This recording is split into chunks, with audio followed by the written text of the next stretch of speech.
C'est une question de sauvegarder notre identité culturelle et nationale. C'est une question de laisser à nos enfants notre héritage que nos pères nous ont laissé. D'accord? Quand vous venez dans notre pays, là, chers amis, c'est une menace potentielle pour nous. Et il faut qu'on en parle. Surtout que ceux qui viennent d'abord pour faire une demande d'asile. Mais de quel droit tu quittes dans ton pays et puis tu viens? La Côte d'Ivoire, ce n'est pas un foutoir. La Côte d'Ivoire, ce n'est pas la moi, ce n'est pas les placards. D'accord? Donc, il faut rester chez vous là-bas. Donc, voilà pourquoi j'ai décidé de faire cette vidéo-là. J'ai vu des Libanais dire qu'ils créent des emplois en Côte d'Ivoire. Ils créent des emplois. Les Ivoiriens payent mal les employés et que c'est eux qui payent bien, etc., etc. Libanais, ce débat-là, il faut le laisser à côté. Parce que si on veut rentrer en profondeur dans ce débat-là, ça ne va pas vous arranger. Les emplois, d'après vous, que vous créez, la zone industrielle et autres, là, c'est parce qu'il y a une politique étatique en Côte d'Ivoire qui vous permet, bien entendu, un allègement fiscal. Voilà pourquoi vous pouvez construire ces entreprises-là. Prenez votre argent là, puis venez construire une zone industrielle en France. Allez construire une zone industrielle en Angleterre. Vous allez voir l'imposition que ces États-là vont vous demander. Vous allez voir les impôts que vous allez payer. Est-ce que vous pourrez vous en sortir? Mais vous êtes en Afrique parce que généralement, nous avons des chefs de police corrompus, des chefs à la tête de l'armée qui sont corrompus, qui sont dans vos poches parce qu'ils ne pensent pas à leur pays et ils pensent à leurs petites personnes. Voilà pourquoi aujourd'hui, vous vous permettez bien entendu de raconter des conneries. Mais j'aimerais vous dire tout simplement, les entreprises que vous créez dans notre pays, là, ces entreprises-là, les premiers consommateurs, c'est qui? Vous n'exportez pas vos produits à l'étranger. Les consommateurs sont les Ivoiriens. Les consommateurs sont les Gabonais. Les consommateurs sont les Camerounais. Les consommateurs sont les Togolais. Les consommateurs sont les Ghanéens, etc., etc. C'est à eux que vous vendez. Donc, s'il n'y a pas de consommation au plan national, vous n'êtes rien. Donc, c'est une complémentarité. Ne dites pas que non, oui, on crée des emplois. Vous créez quel emploi? Parce que votre main-d'œuvre, là, d'abord, elle est ivoirienne, c'est vrai. Mais ceux qui achètent vos produits, là, c'est le public ivoirien, c'est le peuple de Côte d'Ivoire. Donc, c'est ce peuple-là qui vous fabrique. C'est ce peuple-là qui vous permet d'avoir une aisance de vie. Sinon, ce que vous faites là, ce n'est pas sorcier. C'est pas sorcier. Qu'est-ce que c'est sorcier? Quittez ces entreprises-là, on va les nationaliser tout simplement. On va les nationaliser et les Ivoiriens vont occuper ces entreprises-là. Et le dire, ce n'est pas du racisme. Le dire, ce n'est pas de la haine contre les Libanais. Le dire, ce n'est pas de la xénophobie. Parce que vous êtes méchants. Vous êtes des racistes, vous êtes des haineux. Voilà la réalité. Nous sommes en Europe. Moi, je préfère même qu'on ait une politique plus ouverte aux Européens dans nos pays. Parce que ceux-là, ils nous aiment. Quand on vient chez eux, là, malgré ce qu'ils racontent là, mais nous, on se promène ici avec des blanches. On fait des enfants avec des blanches. Nous sommes acceptés, nos enfants sont acceptés. Mais montrez-nous un couple mixte d'Africains et de Libanais en pleine rue à Beyrouth. Montrez-nous. Je ne dis même pas deux, un seul. C'est-à-dire qu'un noir et sa femme libanaise, en pleine capitale à Beyrouth, ils ont main dans la main en train de marcher. Ça n'existe pas. Mais les Blancs nous ont acceptés ici. Ils nous ont tout donné. Les Blancs nous ont tout donné. Ils nous aiment, ils nous protègent, ils nous soignent.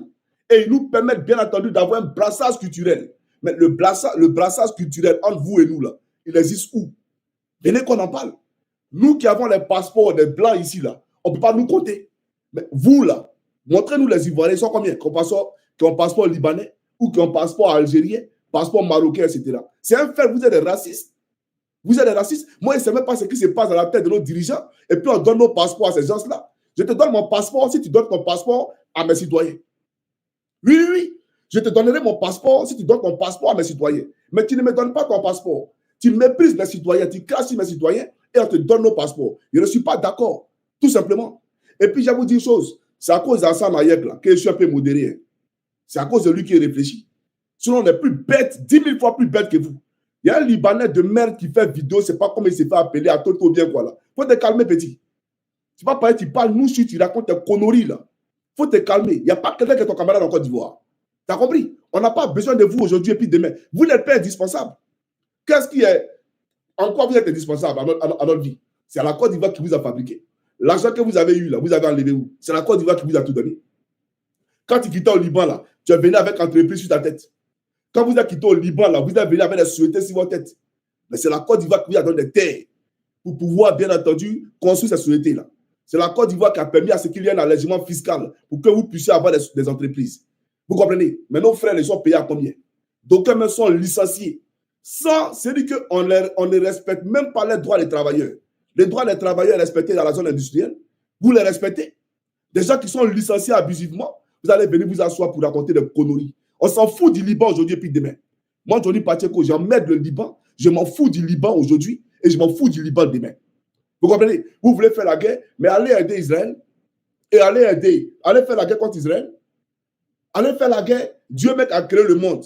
Lui, il donne sa terre à un peuple. Vous dites que non, ce n'est pas la terre, c'est un État illégitime, un État illégal. Mais si eux ont un problème avec la Palestine, le Liban, là-bas, le problème est où dedans? Le problème qui oppose Israël et la Palestine, là, toi, ton problème libanais, là, il est où dedans? Mais tu as voulu soutenir la Palestine, mais il faut assumer les conséquences. Quand on a brisé sur son sol des terroristes pour aller contre l'État hébreu, là, il faut assumer les conséquences. Voilà la réalité. Alors, chers amis africains, Côte d'Ivoire, s'il vous plaît, il va lever ce fils de pute qui dit ici, vive le Liban. Vive le Liban, les Libanais sont les xénophobes, les Libanais sont les racistes. D'accord? Même en Côte d'Ivoire, vous ne priez pas dans les mosquées des Ivoiriens. Vous dites que vous êtes musulmans. Vous ne priez pas dans les mosquées, les mêmes mosquées que des Ivoiriens. Vous ne vous mélangez à personne. Vous ne vous mélangez à personne. C'est-à-dire que vous ne pouvez pas être raciste chez vous et puis venir encore nous imposer ce racisme-là dans notre pays, sur la terre de nos ancêtres, sur la terre de nos pères. On ne peut jamais l'accepter. Jamais de la vie. Vous êtes raciste chez vous, ça c'est chez vous là-bas. On peut vous le concéder. Mais chez nous encore, vous allez venir nous montrer que nous sommes des sous-hommes et que vous dominez. Non, ce n'est pas possible. Jamais de la vie. Et j'apprends que vous avez des plages privées. Moi-même, j'ai cherché cette plage-là. Et puis, j'ai pris un camion d'Ivoiriens, on va aller là-bas. Vous êtes sérieux? Dans notre pays, vous allez avoir une plage où des Africains, des Ivoiriens ne vont pas. Vous êtes sérieux? Mes chers camarades, voilà pourquoi je dis ici que, franchement, nos frères là, qui font des colloques ou bien qui font des choses, des forums pour soutenir ces gens-là, il faut vous revoir. Il faut vous ressaisir, il faut vous revoir. Parce que ça aurait été le contraire, jamais un Libanais allait te soutenir au Liban là-bas. Combien de nos sœurs ont été jetées dans les balcons? Vous vous rappelez en 2015?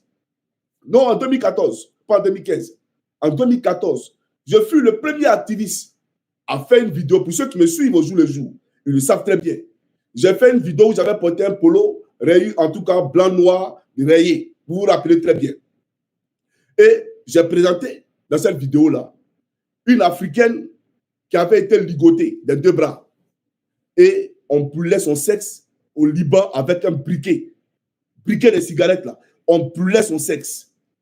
J'ai fait une vidéo où j'ai été sans état d'âme, où j'ai dit que j'allais appeler les Ivoiriens à s'en prendre à tous les magasins des Libanais en Côte d'Ivoire. Vous vous rappelez cette vidéo-là? Et j'ai vu un plaisanteur à l'époque des Libanais qui a fait une vidéo pour me répondre et il m'a menacé avec une arme à feu dans mon pays. J'ai déploré le fait parce qu'à l'époque, j'attaquais le président Alassane Ouattara, donc personne n'a réagi. Et c'est déplorable. Parce que quand j'attaque le président Ouattara ou pas, je reste un citoyen ivoirien. Donc on ne peut pas permettre à un Libanais en Côte d'Ivoire de faire une vidéo avec une arme à feu pour menacer un citoyen ivoirien. Et ça, j'ai déploré ça. J'ai vraiment déploré ça. Je suis allé en Côte d'Ivoire, mais je n'ai pas raconté ce dernier-là. Sur son âme, là, il a me présenté ça. Des gens qui se promènent en Côte d'Ivoire, des armes, qui tirent à bout portant sur les Ivoiriens et ça ne va nulle part. Hier, c'était à San Pedro. Non seulement dans leur pays, ils font la même chose. Ils jettent nos filles depuis le 21e étage. Personne ne parle. Et aujourd'hui, dans notre pays, encore ça se produit. Je ne suis pas d'accord. Je ne suis pas d'accord. Et j'aimerais bien entendre Blé Goudé se prononcer dessus. Ce n'est pas seulement venir se faire voir dans les histoires de Djeneba Djaba. Ce n'est pas là seulement. Mais tu ne peux pas te prononcer dessus.